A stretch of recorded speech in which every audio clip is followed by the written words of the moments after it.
मकसद क्या है हमारा? मकसद यही है, to make a master on phone in love. ठीक है, आप फ़ोन पर बात करने में मास्टर बन जाएंगे, वो भी अपने पार्टनर के साथ। ठीक है, तो सबसे पहले इस बात को समझिए। देखिए, पहला जो फर्स्ट ऑफ ऑल जो पॉइंट मैंने रखा है कि बिगिनिंग वर्सेस एंडिंग। ठीक है, बिगिनिंग और एंडिंग आपकी ये दोनों बहुत अच्छी, बहुत स्ट्रॉन्ग होनी चाहिए। कैसे? सपोज करिए कि किसी भी चीज़ का अगर आप शुरुआत करते हैं, यानी बिगिनिंग का मतलब ये होता है कि शुरुआत करना। अगर आपने शुरुआत उसकी अच्छी करी, अट्रैक्टिव करी, और बाद में उसकी एंडिंग भी, मतलब बीच का जो भी पार्ट है, ठीक है, शुरुआत का पार्ट है, उसको अगर आपने एकदम सही ढर्रे पे लाके रख दिया, ठीक है, स्टार्टिंग आपने अच्छी की, एंट्री बहुत अच्छी की, और बीच का पार्ट थोड़ा नॉर्मल भी अगर चला गया तो उससे कुछ ज़्यादा खास फर्क नहीं पड़ता। लेकिन यहीं पर आपकी एंडिंग जो है ना, एंडिंग है वो आपकी बहुत बढ़िया, बहुत स्ट्रॉन्ग होनी चाहिए, बहुत अच्छी होनी चाहिए। अब सपोज करिए, एग्जाम्पल के लिए मैं आपको समझा देता हूँ कि आंसर राइटिंग को ही ले लो। ठीक है, कि जब कोई क्वेश्चन अगर आपने देखा होगा और उसका जो आंसर होता है, तो वो शुरुआत का जो वर्ड होते हैं, 4-6 वर्ड जो होते हैं, वो इतने अट्रैक्टिव होते हैं कि एग्जामिनर का ध्यान अपनी तरफ वो आकर्षित कर लेते हैं या नहीं कर लेते।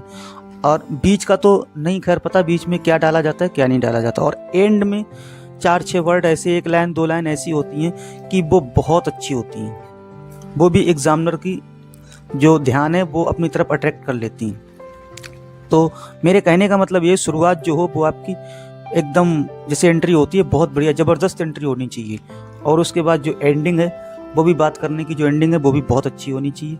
देखो, अगर एंडिंग आपकी ख़राब हो गई तो पूरा दिन आप डिस्टर्ब रहोगे कि यार मैं कहाँ फंस गया, ऐसे प्यार से तो अच्छा था कि बगैर बात करे, बगैर प्यार करे ही रह लेता। ठीक है, और पूरा दिन आप डिस्टर्ब रहोगे, आपके माइंड में गलत गलत थॉट आते रहेंगे।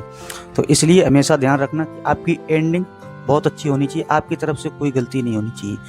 अगर आप सही से चलोगे तो सामने वाला भी सही से चलेगा। ठीक है, तो कहने का मतलब ये, शुरुआत, बिगिनिंग आपकी और एंडिंग बहुत अच्छी होनी चाहिए।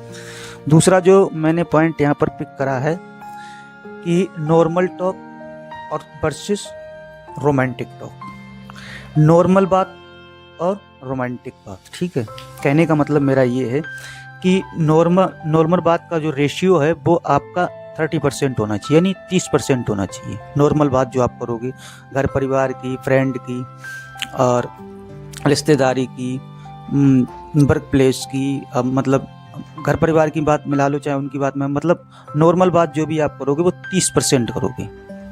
ये लिख के रख लेना, अपने माइंड में सेव कर लेना। ठीक है, 30% आप बात करोगे। अब बहुत से लोग मतलब अब इसके ऊपर ऑब्जेक्शन उठाएंगे। ठीक है, तो खैर मैं बताऊंगा आपको एंड में। और रोमांटिक बात जो है उसका रेशियो आपका होना चाहिए 70%। अब देखिए, अगर कोई भी रिलेशनशिप में आता है, अगर नॉर्मल बात करने के लिए अगर आएगा ना, तो वो किसी से भी नॉर्मल बात कर लेगा।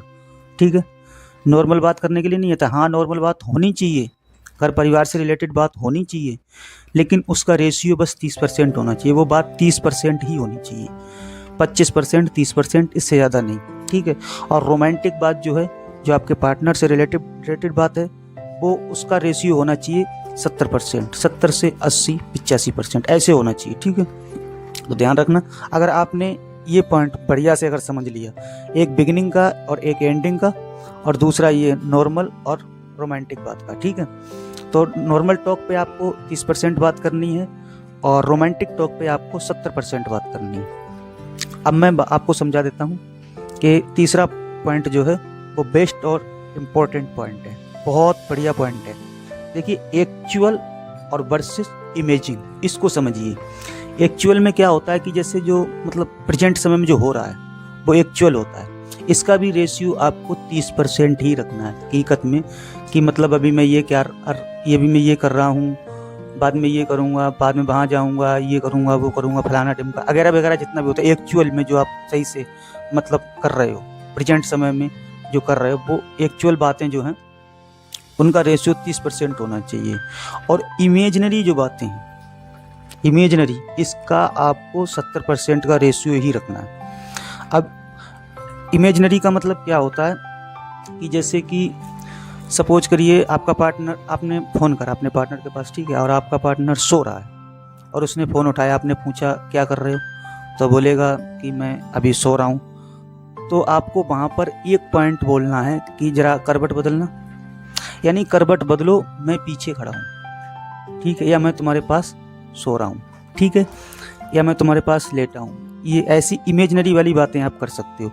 इमेजनरी बातों में ये सबकॉन्शियस माइंड में बातें जाती हैं, ठीक है, और इनका बेनिफिट बहुत अच्छा होता है। बहुत से लोग बोलेंगे भाई 70% इमेजनरी बात करेंगे, क्या इसका नतीजा हासिल होगा? तो भाई नहीं, ऐसा नहीं है, आप करके देखिए। अकॉर्डिंग साइकोलॉजी ये तीनों पॉइंट जो मैंने पिक किए हैं बेस्ट इंपॉर्टेंट पॉइंट है, ठीक है। इमेजिंग की दुनिया में आप एक बार जाके देखिए, आप अपने पार्टनर से भी बोल के देख सकते हैं कि अगर मैं इस समय आपके साथ होता तो आप मेरे साथ क्या करते, यानी आप वहाँ पे हो नहीं और एक इमेजिंग कर रहे हो, एक इमेज क्रिएट कर रहे हो उनके माइंड में कि अगर अभी मैं इस समय तुम्हारे साथ होता तो तुम मेरे साथ क्या करते, क्या करते, वही करते, किस करते, रोमांच करते, यही सब करते ना। तो कहने का सेंस मेरा ये है कि देखो, इमेजिंग बातें जो भी हैं वो 70% होनी चाहिए और एक्चुअल बातें जो हैं वो 30% होनी चाहिए। इसका रेशियो इतना ही रखना आपको, ठीक है।